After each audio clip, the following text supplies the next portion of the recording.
Hey everyone, this is Laura, and I have a new layout type for you today, new project. I am going to be doing a series on Pocketless pages, which in essence are 12 by 12 layouts using Project Life pocket page cards. And the reason I'm doing this is I really like the look of the pocket page, but I don't like the limitations of using those special page protectors that you can only use certain designs. Like there's only so many ways you can put your cards and your photos in those specially designed page protectors, and I don't really like that. I don't really like my options being limited, I think is what I'm trying to say. So this is my way of opening up that door for a little bit more creativity using these pocket page cards. And so far, I really like it. I've done 3 different layouts this way, and I've put an introduction to Pocketless pages video up showing you those 3 different layouts that I have. This is one of them, and it's a lot of fun. I understand why people like the Project Life version. It's faster. You just pick some cards, pick your photos, pop them in the slots, and off you go. But it's also, for me, a little odd to look at. They look just like regular, photo books where you just put in all the pictures. I mean, you're adding in a couple of things, but I don't know. It just doesn't appeal to me. But I think this is a way for me to get into that look of the pocket cards and the photos, make a quick and easy page. As opposed to the 12 by 12 layouts that can take me a great deal of time. I enjoy them, but they definitely take me longer to plan out. So here I've just matted my photos with some pocket page cards from the Becky Higgins Strawberry Core Kit, as well as with paper from my October DIY kit that I made. I will link the video to that kit below so you can see the names of the products that are in that if there's any that interest you. The card up in the top left is a cut apart from that kit as well.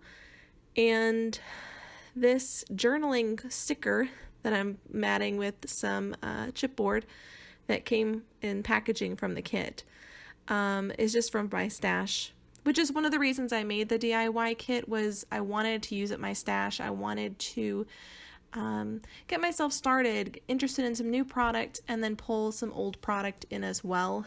And so far it's worked really well, so I'm very happy with that. This is a remaining piece from the first page of this 2-page spread.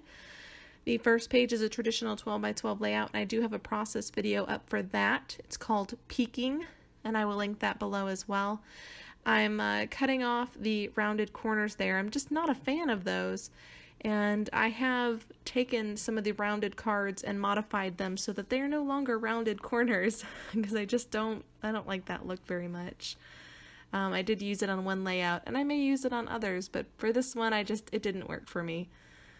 So the other 3x4 card in the top right, I punched with my bracket punch, and it didn't quite fit. So I decided to use another one that I could punch horizontally to make up the difference. And honestly, you can't really tell. I mean, they're the same color, so once I attach them, you can't really tell that it's 2 as opposed to 1. And then I'm going to later take those 2 small pink pieces that I'm playing with there and add them to that moment sentiment to make a 3x4-ish element that is layered. And it comes out pretty nice. I removed that hello card. It just seemed sort of general and odd. Didn't really seem to fit. So I'm going to mat this photo again. And I do like to do that. I like to multiple layer the mats behind my photos. I think it just draws more attention to the photos, and that's really why I'm scrapbooking. The photos are the star of the show for me. I love to journal in here just to add the memory in, but really the photos are the star of the show, and I want to make sure they're receiving the bulk of the attention on the page. And so now I am going to do I'm binding my DIY embellishment basket. So these are embellishments that I made. I have a video up about those as well. And they are simply punched scraps that I have put together. This one is just a base of a half a doily. How many half doilies do we have laying around our drawer or our desk waiting to be used? I have a bunch. So I went ahead and used half of one and punched half of a bracket and put some punched flowers layered on top, and there it is. That is how I use up my scraps. I punch them up and put them into an embellishment tray, which makes them much more usable for me. Now I've added a polka dot border here, as well as a flower sticker to the center of that card on the top left.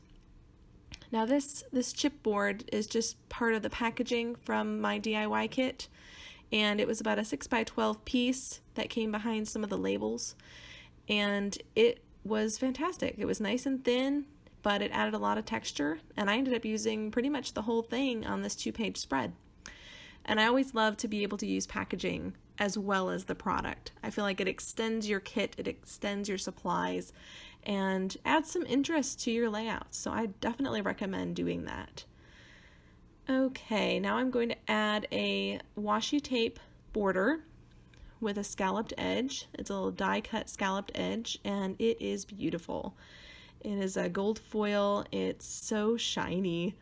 And I did use this on the first half of the layout as well, so I wanted to mirror a similar item on this side. This border piece here in its entirety is very similar to the one on the other half of the layout, which adds a little continuity between the two, but of course they're very different otherwise. So I'm going to turn this around and straighten things up. There we go. And things will get moved around. I really wanted to use this heart, this wooden piece heart that I got for my kit. It is from Adorn It, and it's part of a little set, and I just couldn't make it work. I need to use some of those wood pieces. They're so thick though that I'm kind of cautious on where I put it. I don't want to put it towards the center of my scrapbook because I feel like it will take up too much space and add bulk there. So I just played around with it a little bit but ended up removing it. And I'm going to move things around, move the elements around a lot, just trying to find the perfect spot for things to go. I don't want this to look too grid-like. I do love a good grid layout, but for this one I really wanted it to be kind of a free-form pocketless page, to have kind of a flow that would take your eye around the page and not make you stop and start, if that makes any sense.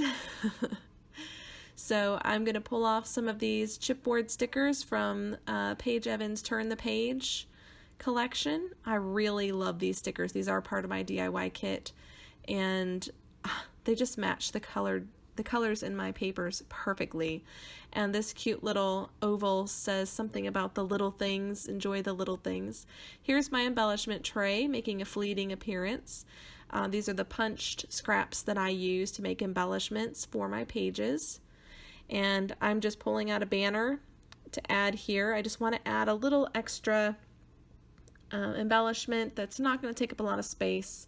I ended up adding that oval sticker to it and 3 hexagon wood veneer from the Felicity Jane September kit.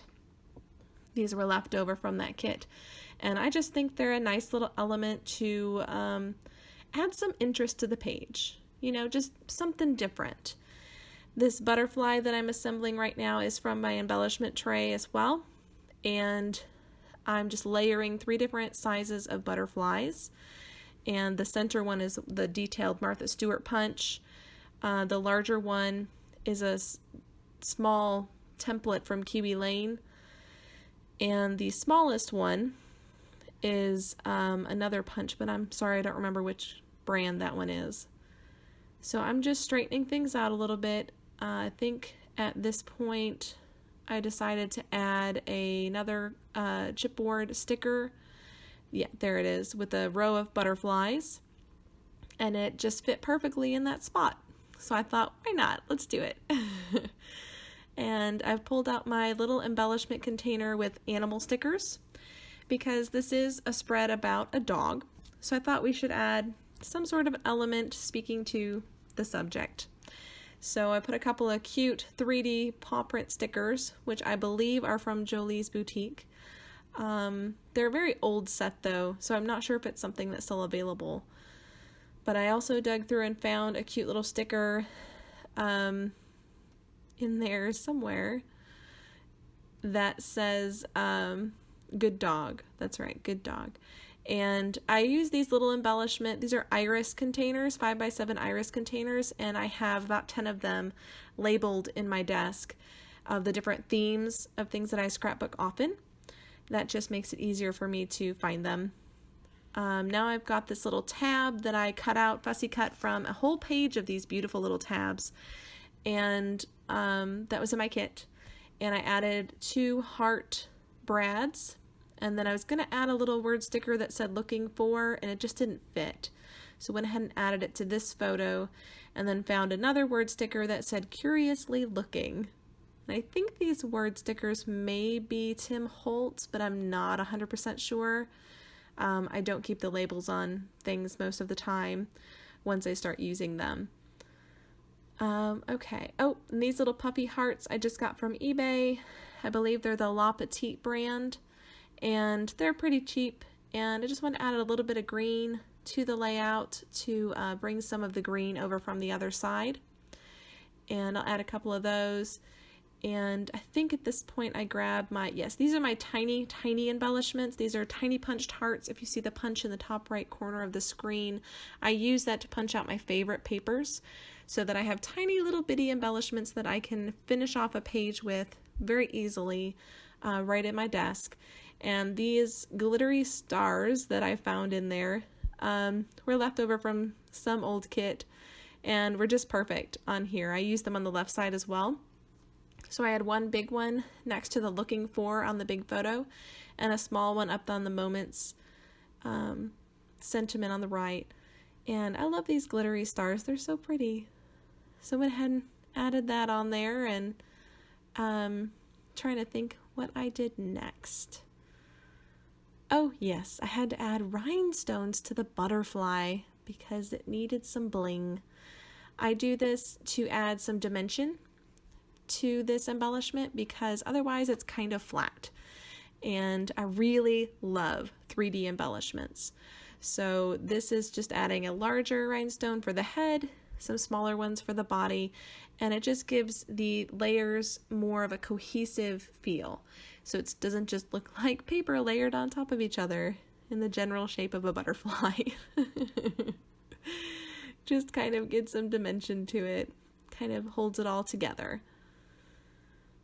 So let's see. Oh yes, and the little butterfly trail. I love to do that. I love to add a little butterfly trail behind butterflies on my layouts. And adding some journaling here about my son Joseph and my daughter Chloe and their enjoyment of looking through the fence at this cute little dog. So that's just about it for this layout, and I want to thank you for watching. I encourage you to try this style of pocketless pages, and if you do, be sure to copy me a link in the comments below, or you can tag me on Instagram with the hashtag pocketless pages, and I will come find it. I'm very excited to see what I can do with this style, and I will be sure to share anything new that I make using this layout technique. So thank you so much for watching, and goodbye.